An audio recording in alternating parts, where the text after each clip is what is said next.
नमस्कार मैत्रिणींनो, आज आपण बनवणार आहे बटाटा चकली। तर कशी बनवायची ते बघूया। तर इथे मी 2 वाट्या तांदळाचं पीठ घेतलेलं आहे आणि अर्धी वाटी बेसन घ्यायचं आहे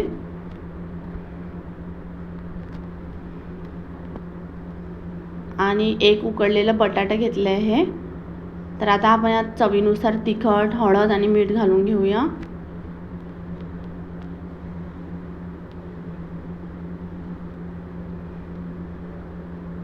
आणि थोडासा ओवा पण असं क्रश करून घालायचा आहे आणि तीळ पण घालायची आहे, थोडी जास्तच घालायची आहे तीळ, कारण चकली मध्ये तीळ थोडं जास्त घातलं तर छान चकली होते आणि खुसखुशीत पण लागते खायला। आणि या प्रकारे आता आपण असं मिक्स करून घेऊया।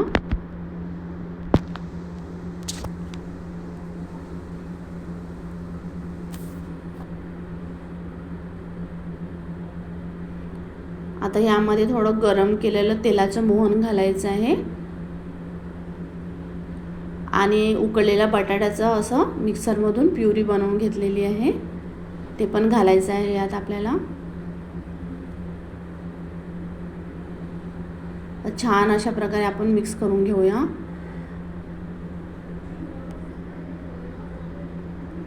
आधी आपल्याला असंच पाणी न घालता छान एकजीव करून घ्यायचं आहे मिश्रण आणि मग आवश्यकतेनुसार थोडं थोडं पाणी घालून घट्ट असा गोळा मळून घ्यायचा आहे। एकदम सैल पण नको आणि घट्ट पण नसो।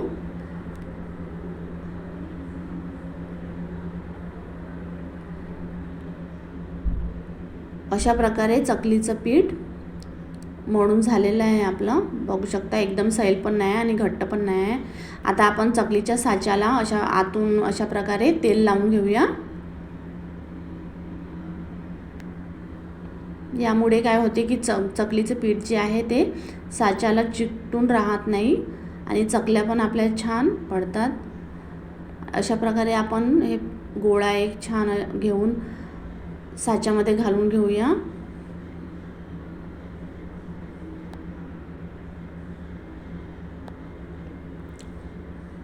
आता आपल्याला याच्या चकल्या अशा बनवून नाही घ्यायच्या, डायरेक्ट तेलामध्येच आपल्याला तळायच्या आहे।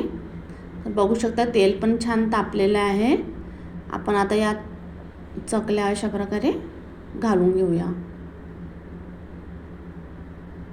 एक मोठी चकलीच म्हणता येईल। अशा प्रकारे आपल्याला साच्याने करून घ्यायचे आहे।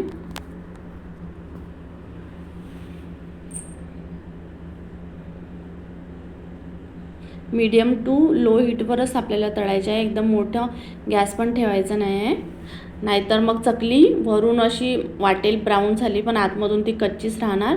त्यामुळे चकली तळताना खूप घाई नाही करायची, मीडियम टू लो हीटवरच आपल्याला चकली तळून घ्यायची आहे।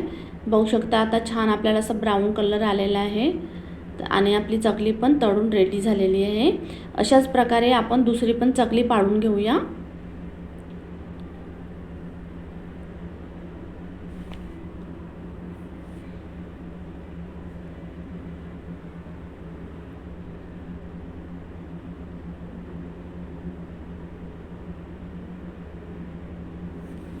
अशा प्रकारे गोल्डन ब्राऊन कलर येईपर्यंत आपल्याला छान चकली तळून घ्यायची आहे, उलटपुलट करून।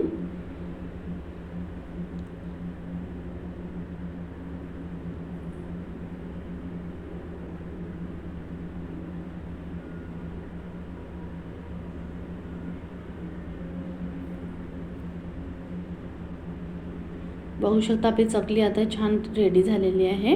अशाच प्रकारे आपल्याला बाकीच्या पण चकल्या बनवून घेतलेल्या आहे आणि बघू शकता मस्त चकली आपली खुसखुशीत आणि छान कुरकुरीत झालेली आहे। तर तुम्हाला रेसिपी कशी वाटते ते नक्की कळवा।